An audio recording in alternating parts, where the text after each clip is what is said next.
Assalamualaikum warahmatullahi wabarakatuh. Perkenalkan nama saya Aditya Putra dengan NIM 24043111051. Nama saya Prisciana Malik dengan NIM 24043111055. Nama saya Fadi Raffi Ramadan dengan NIM 24046611056. Saya Fatiha Prisari Sajati dengan NIM 24043111039.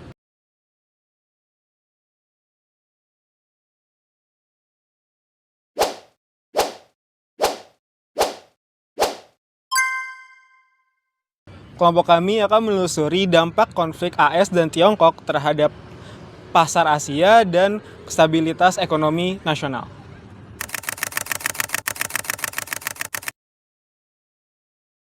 Dan Amerika Serikat semakin memanas. China has launched large-scale military drills in the waters around Taiwan.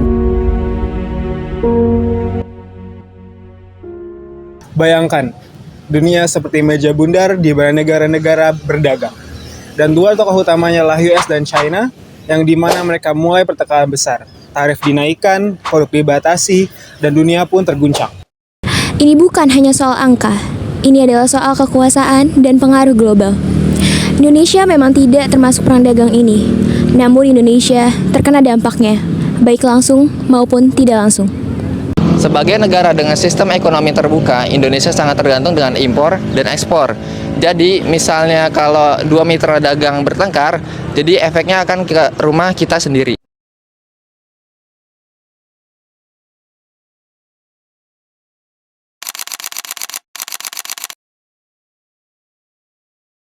Sejak 2018, Amerika Serikat menuding Tiongkok bermain curang, memberi subsidi besar ke perusahaan, mencuri kekayaan intelektual, dan memanipulasi mata uang. AS menaikkan tarif miliaran dolar, dan Tiongkok balas. Perang dagang pun dimulai. China-US trade war. I hope in the end they will come to some sort of agreement. I hope. But Indonesia will not choose side, and we like to be friends. No, we respect all countries. Bagi Indonesia, ini bukan sekedar bintang internasional, karena ekspor kita seperti batu bara, kelapa sawit, dan karet itu terganggu.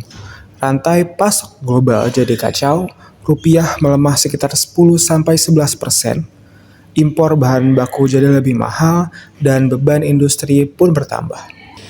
Data dari Badan Pusat Statistik Nasional menunjukkan ekonomi Indonesia tumbuh 4,87% pada kuartal pertama tahun 2025.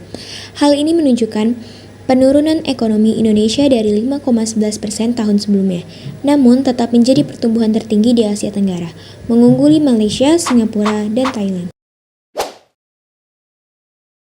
Ekspor Indonesia dari Januari hingga April 2025 tercatat sebesar 87,36 miliar dolar Amerika Serikat, jadi naik 6,65% dibanding tahun lalu. Tapi, impor juga naik tajam, mencapai 76,29 miliar dolar, jadi naik 6,27%. Dari sisi harga, indeks harga ekspor naik 6,04%, terutama karena permintaan komoditas non-migas seperti minyak nabati dan biji logam. Tapi, indeks harga impor juga naik 7,82%, didorong harga barang elektronik dan plastik dari luar negeri. Ini bikin biaya produksi naik dan bisa berdampak ke harga barang yang kita konsumsi sehari-hari. Meski begitu, ada peluang. Banyak perusahaan mulai memindahkan pabrik dari Tiongkok ke Asia Tenggara.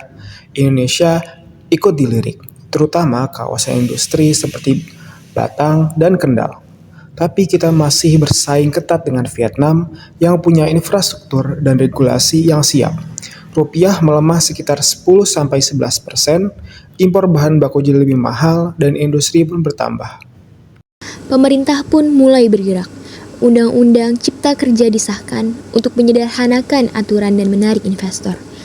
Bank Indonesia menjaga suku bunga di 5,75% untuk mengendalikan nilai tukar dan inflasi.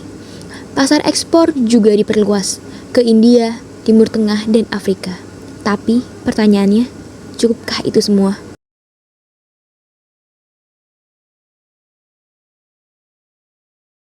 Perang dagang Amerika Serikat dan Tiongkok adalah sebagai pengingat bagi kita semua bahwa dunia ini saling terhubung. Dan Indonesia sebagai negara yang terbuka itu tidak boleh hanya pasif, kita harus tangguh. Kita sudah cukup baik dan bertahan. Sudah saatnya kita membenahi dari dalam, kurangi ketergantungan impor, kembangkan industri dalam negeri, bangun sektor hilirisasi agar tidak mengekspor bahan mentah saja. Kita perlu reformasi berkelanjutan, kebijakan perdagangan yang cerdas, dan diplomasi ekonomi yang aktif. Kita tidak bisa hanya jadi penonton saat dunia berubah. Kita juga harus ikut bermain dan menang. Di tengah badai global, negara yang bertahan bukan hanya negara yang paling besar, namun negara yang paling cepat beradaptasi. Indonesia memiliki semua peluang itu.